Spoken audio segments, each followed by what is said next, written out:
Hi all, welcome to our channel turning PSC. അപ്പോൾ നമുക്ക് PYQ ആയിട്ടുള്ള കുറച്ച് ക്വസ്റ്റ്യൻസ് പരിചയപ്പെടാം. നമുക്ക് സ്റ്റാർട്ട് ചെയ്യാം.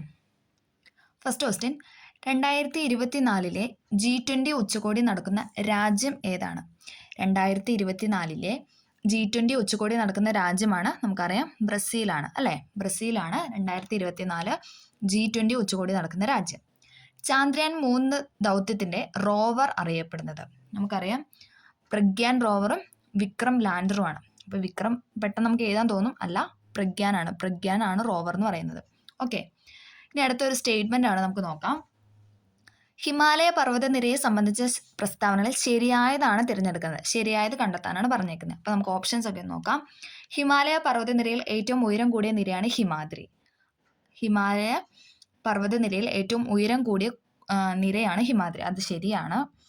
ലോകത്തിലെ ഏറ്റവും ഉയരമുള്ള കൊടുമുടിയായ മൗണ്ട് എവറസ്റ്റ് ഇന്ത്യയിലാണ് സ്ഥിതി ചെയ്യുന്നത്. ആ ഓപ്ഷൻ തെറ്റാണ്. നമുക്കറിയാം, ഇന്ത്യയിലല്ല എവറസ്റ്റ് സ്ഥിതി ചെയ്യുന്നത്. എവിടെയാണ്? നേപ്പാളിലാണ് സ്ഥിതി ചെയ്യുന്നത്. ഓക്കെ, അടുത്ത സ്റ്റേറ്റ്മെന്റ്, സിന്ധു, ഗംഗ, ബ്രഹ്മപുത്ര എന്നീ നദികൾ ഹിമാലയൻ നദികൾ എന്നറിയപ്പെടുന്നു. ശരിയാണല്ലേ? നമുക്കറിയാം, സിന്ധു, ഗംഗ, ബ്രഹ്മപുത്ര എന്നീ നദികൾ ഹിമാലയൻ നദികൾ എന്നാണ് അറിയപ്പെടുന്നത്. അപ്പോൾ ഓപ്ഷൻ 1, 3 ശരിയായതാണ് ചോദിച്ചിരിക്കുന്നത്. അപ്പോൾ 1, 3 ഓപ്ഷൻ സി ആണ് ഉത്തരം. ഓക്കെ, ക്ലിയർ ആയെന്ന് പ്രതീക്ഷിക്കുന്നു. അടുത്ത ക്വസ്റ്റ്യൻ, അതും ഒരു സ്റ്റേറ്റ്മെൻ്റ് ആണ്, നമുക്ക് നോക്കാം. ഇന്ത്യയുടെ അതിർത്തി രാജ്യങ്ങളുമായി ബന്ധപ്പെട്ട പ്രസ്താവന ശരിയായത് തിരഞ്ഞെടുക്കാനാണ് പറഞ്ഞത്. ഇവിടെയും ശരിയായതാണ് തിരഞ്ഞെടുക്കാൻ പറഞ്ഞേക്കുന്നത്. അപ്പോൾ നമുക്ക് സ്റ്റേറ്റ്മെൻറ്റിലോട്ട് പോകാം. 7 രാജ്യങ്ങൾ ഇന്ത്യയുമായി അതിർത്തി പങ്കിടുന്നു. 7 രാജ്യങ്ങൾ ഇന്ത്യയുമായി അതിർത്തി പങ്കിടുന്നു, അത് തെറ്റാണല്ലേ? നമുക്കറിയാം.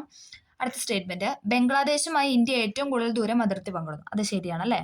ബംഗ്ലാദേശുമായി ഇന്ത്യ ഏറ്റവും കൂടുതൽ ദൂരം അതിർത്തി പങ്കിടുന്നു. അഫ്ഗാനിസ്ഥാനുമായി ഇന്ത്യ ഏറ്റവും കുറഞ്ഞ ദൂരമാണ് അതിർത്തി പങ്കിടുന്നത്. അതും ശരിയാണല്ലേ? നമുക്കറിയാം, അഫ്ഗാനിസ്ഥാനുമായി ഇന്ത്യ ഏറ്റവും കുറഞ്ഞ ദൂരമാണ് പങ്കിടുന്നത്. അപ്പോൾ ഇതിനകത്ത് ചോദിച്ചിരിക്കുന്ന ശരിയായ ഉത്തരമാണ് ഇപ്പം 2, 3 ഓപ്ഷൻ ബി ആണ് ആൻസർ. ഓക്കെ, അടുത്ത ക്വസ്റ്റ്യൻ, അതും ഒരു സ്റ്റേറ്റ്മെൻ്റ് ആണ്, നമുക്ക് നോക്കാം.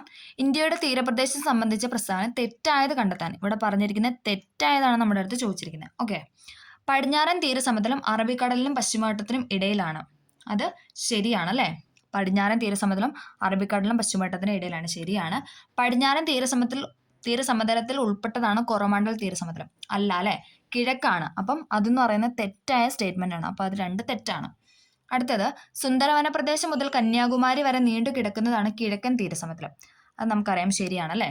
സുന്ദരവന പ്രദേശം മുതൽ കന്യാകുമാരി വരെ നീണ്ടു കിടക്കുന്നതാണ് കിഴക്കൻ തീരസമതലം. അപ്പോൾ ഇവിടെ തെറ്റായതാണ് ചോദിച്ചിരിക്കുന്നത്. ഓപ്ഷൻ ബി ആണ് തെറ്റ്. അപ്പം എല്ലാവർക്കും ഇത് ഉപകാരപ്പെട്ടു എന്ന് പ്രതീക്ഷിക്കുന്നു. ഇഷ്ടമായെങ്കിൽ ലൈക്ക് ചെയ്ത് സപ്പോർട്ട് ചെയ്യണേ. Okay, thank